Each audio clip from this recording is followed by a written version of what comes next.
pane nhau yavhundutsa vanhu.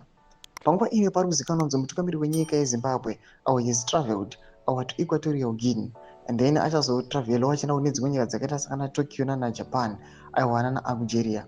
But panguva ino pane ma-traveling costs are estimated ari kunzi they've been incurred for his travel. Sanapinda mashoko vanhu havanyasi kubuda vachikanda maoko mudenga vachiti vakomanaka nyika yeZimbabwe vanhu vanomboti nyika ina mari kana kutambura, but hey, apo munoti kudii. Sanapinda mashoko anodanyurwa panguva ino wasubscribe like on the bell icon. Tapinda Mzimu Live vanoposta these pictures amuri kuona kudanyura achiti President Mnangagwa with a large delegation is traveled to Malabo, Equatorial Guinea, then to Tokyo, Japan, to be followed by Algiers, Algeria, before returning to Harare on a chartered Boeing 737-725 BBJ from the United Arab Emirates.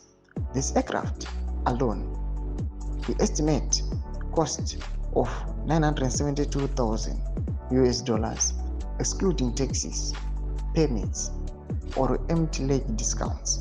Thomas Karubudanyoko panapa Mzimu Live. Tupinda comments adunyatra zvakawanda vanhu vanopinda vanyora vachiti oh my god, $972,000. Africans were never meant to be presidents for sure. Absolutely pathetic. Africa presidents are the most useless people on earth, wasting money on a few day trip.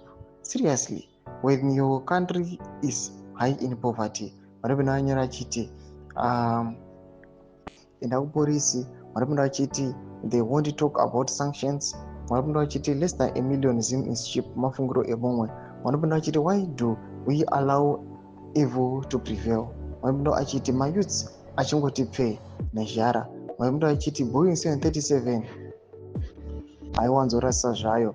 Vanopinda vachiti apa zimira ikutitorera zvinhu kuno. Mashoko ari kubuda panguva ino ari kunyatsokuonekwa kunzi aiwa vanhu vanyatsokuona kuti panapa mari dziri kubuditswa nenyika dzakawandisa, and for my events anoonekwa kunzi these are just for a few days, but almost 1 million has been spent. Tudze mafunguro enyu moti kudii pamusoro pechitiko ichi. Pinda kumesection medu mafunguro enyu, subscribe, like, chat on the bell icon.